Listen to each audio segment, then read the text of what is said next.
কাতলা গো কাতলা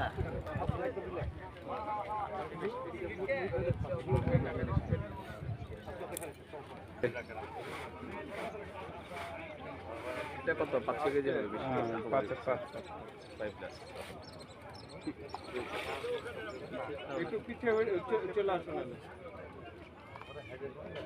ছাতু তৈরি রেসিপিটা আমি মনে হয় গত 2-3 দিন আগে আমার প্রোফাইলে দিয়েছি, আপনি কাইন্ডলি একটু প্রোফাইলটা চেক করে নেবেন, ছাতু রেসিপিটা পেয়ে যাবেন।